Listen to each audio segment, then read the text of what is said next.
are looking to get into the best seasons at each of the stops on tour, but you know, you're at the mercy of the ocean, and sometimes you just get a little robbed. But a complete gift with what we've been presented for the event window here at the Corona Open J-Bay in 2022.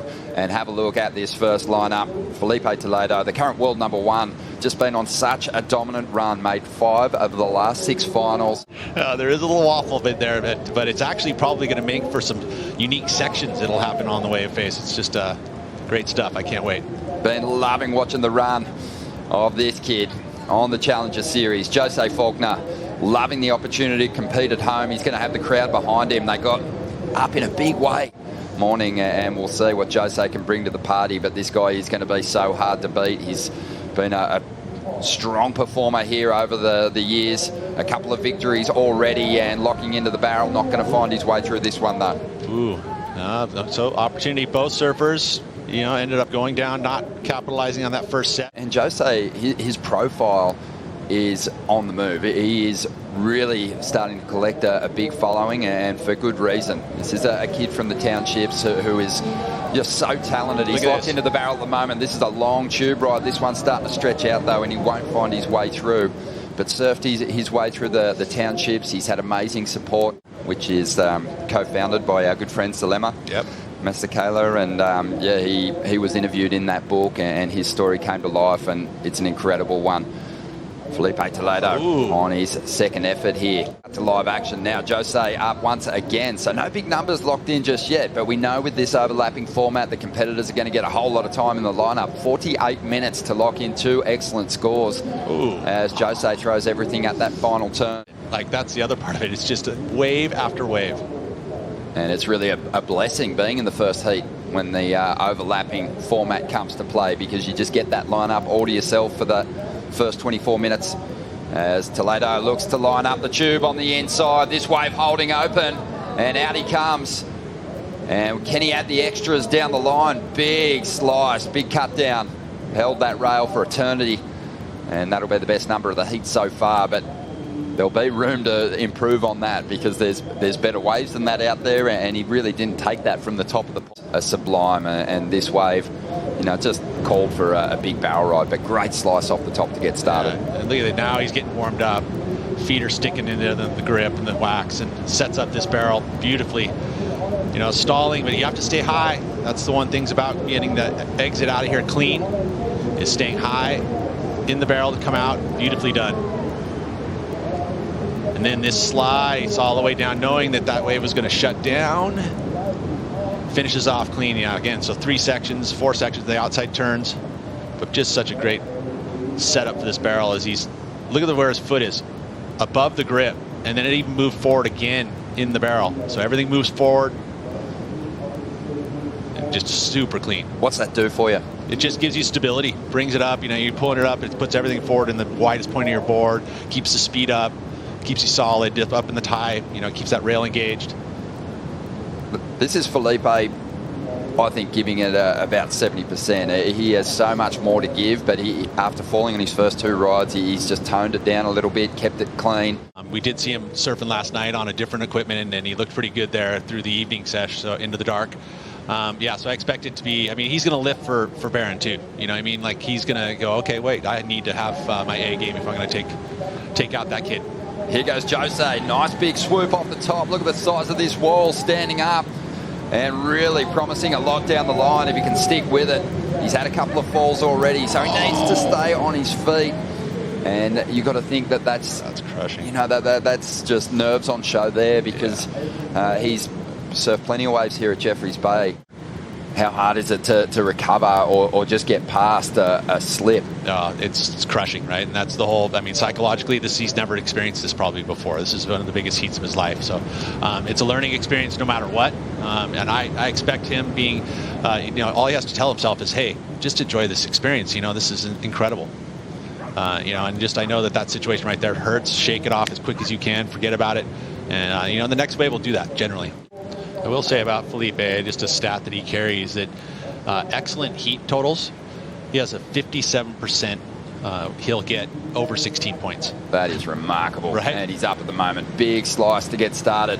Love the way he cuts those turns from the top of the wall right down into the trough of the wave, and now starting to load up for some more high-impact versions of that manoeuvre. Drives up into the pocket now. You can tell he's just flowing his way through these rides at the moment. Isn't pushing too hard. He's saving that, and he's made a really good job of this wave. Hasn't given us his best, but still just great flowing surfing, and just gets that end section hit a little mistimed and goes down. Awkward wipeout. Yeah, I mean, I like what he did there to go early like he was. That's what you want to get down and out in front of that explosion, and by doing that technique. Big story too. We're going to see the replay, Pete. You can take us through it, but you know, this is Toledo pacing himself, and still the turns are just so crisp and clean. Yeah, it's incredible. I mean, again, he's riding a little shorter equipment. I mean, it's a full little swallowtail, normal shortboard most likely. And he just has so much flow, and just in his rail turns. The only hitch right there, a little dig. And you're right, it was paced, especially when he was doing those maneuvers in the lip. He didn't really push on it too hard. It was more about on the face. He pushed a little bit harder here, getting there early. That'll affect the score too. The judges have been pretty clear about being able to finish your rides. It's important. Well, I'm sure he'll see the medical team when he finishes this heat, but we'll see if Joshe can get himself a good number on the board. It was a 6.5 for Toledo, so he did manage to improve on the 5.67.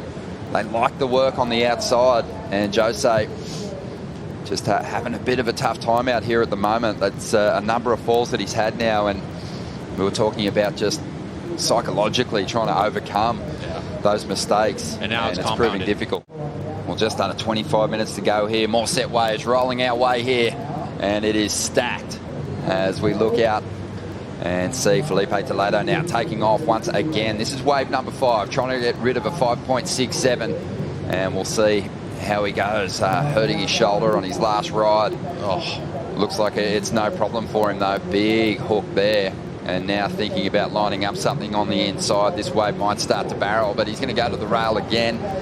Huge turn, and really starting to push now. And on the outside, Jose's getting himself a ride as well. Toledo, double arm stall, got a little bit of a vision. And Joshe on the outside is going to fall again. So things really not going his way. He's got 24 minutes to recover here. We can just dine out on just how clean he keeps the rails through these turns. But there was the application of a bit more pressure to the tail on this ride. And then the speed, that's just a great mix too. He saw the snap, right? So he's going a little lower speed when he's able to do that type of turn. With higher speeds, he lengthens the rail and the arc in the turns. But just the arms, they sweeping through. It's like a dance. And again, that was that jam, more of a, and then mixing it up, showing the variety, getting a barrel ride on the inside. All of these things are added variety to the wave, which again is high on the elements today. At the Corona Open J-Bay, as we get stuck into these elimination round heats, Toledo holding the lead over this guy. Joshe looking to really just collect his first solid number in this heat. He's been pushing hard, but he's fallen on each of his rides so far, and it's costing him big time. And he has actually been connecting with really high quality set waves. Actually, it kind of fattened up, didn't it? There's something else on the outside. Well, Toledo, he's been building on his last few rides. Let's see if he steps things up again here. A bit of foam on the face. It's going to make it tricky to sink that rail. And he just cruises through that first turn. Really just eyeing off what's happening down the line here. Weighing up his options. Is he going to stick with it? He's sensing that this thing's going to open up. A bit more energy today. These barrels are really starting to throw. This is a throaty one. And he'll easily come through the first section. Stalls, gets back in there, re-emerges, and now has time for a big turn down the line. Kicks on the tail. How do you like that? That was good read right there. I mean, there was such a slow beginning to that wave. You're like, what's he looking at? What's he doing? He saw that thing was loading up onto the super tube section. We were talking about just the characteristics of the tube here in conditions like we saw yesterday. Occasionally it'll clamp up, it won't let you out. No problems there. It was a big tunnel to drive through. It was, it loads up. You can see it's doubling up and it's pushing onto the reef, so it's shallower where this wave starts to get all that energy, and that's why it goes a much more square. Look at how he sets it up. He's dragging that arm, stalling to keep himself slowed up. Again, puts the handbrake down. Not super deep, but very technical. And again, the judges want to see technical barrel riding skills, and then he gets the maneuver at the end to finish it. I don't know if that was kind of a rolling hand claim as we watch from up top too. Look at that technique of just, that's the technical aspect of barrel riding at J-Bay, is slowing down, speeding up, and how you do it and keeping the flow going.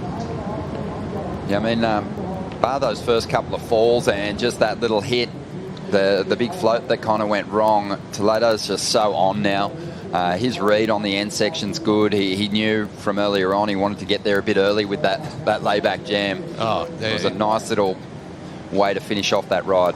For sure it is. And see the footwork? You see how he just popped his board and he dropped, he moved forward like 4 inches on his feet.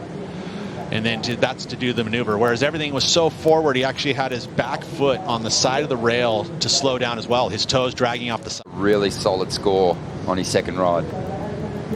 As we see Joshe up. Let's see if he can just string one together. This wave's going to reel off without him. Have a look at this thing shaping up on the outside. And it is going to be Joshe digging into this one. Let's see if he can put on a show for this hometown crowd.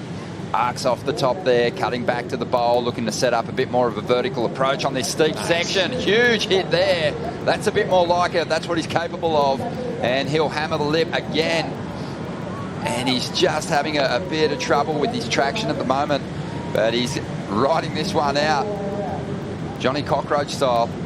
That's classic. On his back. Get barreled. Get barreled. And he's going to look to tuck in here on the inside. The most amazing coffin ride we've maybe ever seen here at Jeffrey's Bay. That's amazing. That was fun. Right on, Joshe.